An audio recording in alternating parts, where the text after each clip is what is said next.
பாதுகாப்பு பிரதி அமைச்சருக்கு எதிரான நம்பிக்கையில்லா பிரேரணை இன்று சபாநாயகரிடம் கையளிப்பு என்பது வீரகேசரி பத்திரிகையினுடைய செய்தியாக இருப்பது நாங்கள் காணலாம். அதே செய்தி இன்றைய தினம் அத பத்திரிகையிலும் முக்கியமாக இருப்பது நாங்கள் காணலாம். ஆரக்ஷக நியோஜ அமதிட்ட ஹெரகி விஸ்வாச பங்கைய அத கதாநாயக அத்தட்ட என்பதாக அந்த செய்திக்கு இன்றைய தினம்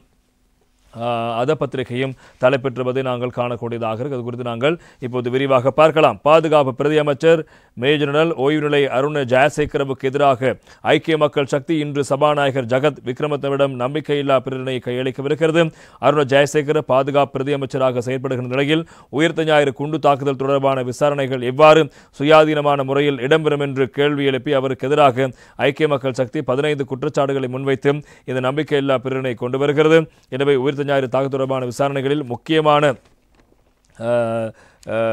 இந்த விடயங்கள் குறித்தும் அவர்கள் விசேடமாக கவனம் எடுத்திருப்பதான செய்திகள் பிரதானமாக இருப்பதற்கான தகவல்கள் பலவற்றை வெளிப்படுத்தி சந்தேக நபர்களை கைது செய்யும் வவுனதீவு போலீஸ் காவலரின் இலங்கை போலீஸ் கான்ஸ்டபிள்கள் இருவரின் கொலைகள் நடந்த சந்தர்ப்பத்தில் அருண் ஜெயசேகர பாதுகாப்பு படை பிரிவின் கிழக்கு மாகாணத்துக்கான கட்டளை தளபதியாக பணியாற்றியமை உயிர்த்த ஞாயிறு தாக்குதலின் தீர்மானமிக்க நிகழ்வான சாய்ந்தமருது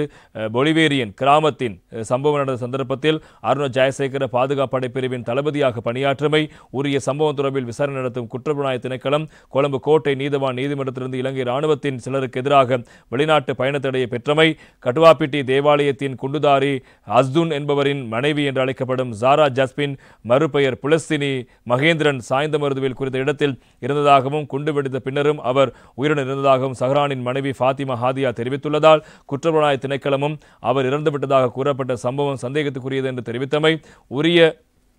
சாய்ந்தமருது சம்பவம் தொடர்பில் இப்போது விசாரணையை தொடங்கி இராணுவத்தின் அப்போதைய நடவடிக்கையில் பங்கேற்ற அப்போதைய அருண் ஜெயசேகர கீழிருந்த அலுவலரிடமிருந்து வாக்குமூலங்கள் பெற்றுக்கொள்ளல் ஆரம்பிக்கப்பட்டமை அதேபோல் இந்த சம்பவம் தொடர்பில் அருண் ஜெயசேகர பார்லமெண்டில் தெரிவித்தபடி அவரிடமிருந்து வாக்குமூலம் பெறப்பட்டமை வவுனதீவு மற்றும் சாய்ந்தமருது சம்பவங்கள் இரண்டுக்கும் தொடர்புடைய விசாரணைகளில் சாட்சியங்கள் வாக்குமூலங்களை இராணுவ ஆளுநரிடமிருந்து மேலும் குற்றப்புலனாய்வு திணைக்களம் பெற்றுக்கொண்டமை அருண் ஜெயசேகர தேர்தலுக்கு முன்னான காலத்தில் தேசிய மக்கள் சக்தியின் ஓய்வு பெற்ற முப்படை கட்டமைப்பினுடைய செயற்பாட்டு உறுப்பினராக பணியாற்றி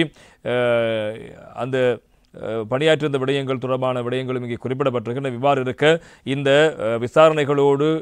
ஏற்கனவே இந்த சம்பவம் இடம்பெற்ற போது ஒரு அதிகாரியாக செயல்பட்ட ஒருவர் அவர்களின் பணியாற்றியவருடன் போதும் விசாரணை மேற்கொள்ளப்பட வேண்டும், அவரிடம் விசாரணை மேற்கொள்ளப்பட வேண்டும். அப்படி இருக்க அவ்வாறான ஒருவர் எப்படி பாதுகாப்பு பிரதி அமைச்சர் இருந்து கொண்டு இந்த விசாரணை முறையாக இடம்பெறும் இந்த விடயத்தை கேள்வி எழுப்பி சவாலுக்கு உட்படுத்திதான் இப்போது ஐக்கிய மக்கள் சக்தி இந்த நம்பிக்கையில்லா பிரேரணை கொண்டு வருகிற இன்றைய தினம் அதனை அவர்கள் சபாநாயகரிடம் கையளிக்கப் போவதான